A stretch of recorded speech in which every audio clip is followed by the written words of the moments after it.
Hi friends, welcome to my YouTube channel TNPSC வெற்றி பயிற்சி. என்னோட சேனலில் இதுதான் என்னுடைய ஃபஸ்ட்டு வீடியோ.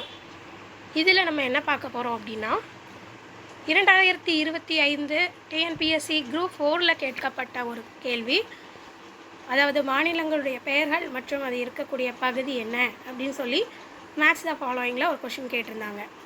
இதுதான் அந்த கொஷின். இமாச்சல பிரதேசம், ராஜஸ்தான், மேற்கு வங்காளம், அந்தமான் மற்றும் நிக்கோபார் தீவுகள்.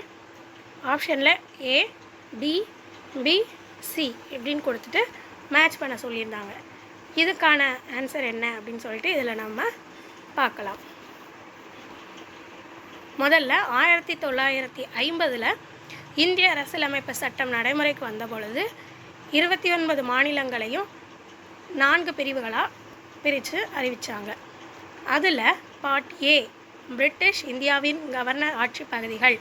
இந்த பிரிவுக்கு கீழே எந்தெந்த மாநிலங்கள்லாம் வரும் அப்படின்னா அசாம், பீகார், பம்பாய், மத்திய பிரதேசம், மதராஸ், ஒரிசா, பஞ்சாப், ஐக்கிய மாகாணம், மேற்கு வங்காளம். இரண்டாவது பார்ட் பி சுதேச அரசுகளின் பகுதிகள். இதுக்கு கீழே என்னென்ன ஸ்டேட்ஸ் மாநிலங்கள்லாம் வரும் அப்படின்னா ஹைதராபாத், ஜம்மு காஷ்மீர், மைசூர், மத்திய இந்தியா, பாட்டியாலா அண்ட் கிழக்கு பஞ்சாப், சௌராஷ்டிரா, ராஜஸ்தான், திருவிதாங்கூர், கொச்சின், விந்திய பிரதேசம். அடுத்ததாக பார்ட் சி தலைமை ஆளுநரின் பகுதிகள், சில சுதேச அரசுகள்.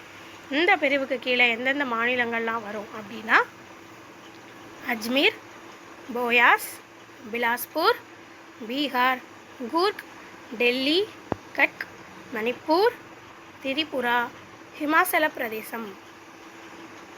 கடைசியாக பார்ட் டி பிரதேசங்கள். அதற்கு கீழே அந்தமான் நிக்கோபார் தீவுகள் மட்டும் வரும். இவ்வாறாக 4 பிரிவுகளாக பிரித்து வச்சுருக்காங்க மாநிலங்களை. இதை வச்சு தான் இந்த கொஷின் நமக்கு எக்ஸாமில் டிஎன்பிஎஸ்சி குரூப் 4 2025 கேட்டிருக்காங்க. இப்போது இதில் நமக்கு கேட்டிருக்க இந்த 4 ஆப்ஷன் ஏபிசிடியில் நீங்கள் குரூப் 4ல் என்ன ஆன்சர் பண்ணீங்கன்றதை எல்லோரும் கமெண்ட்டில் சொல்லுங்கள், தெரிஞ்சுக்கலாம்.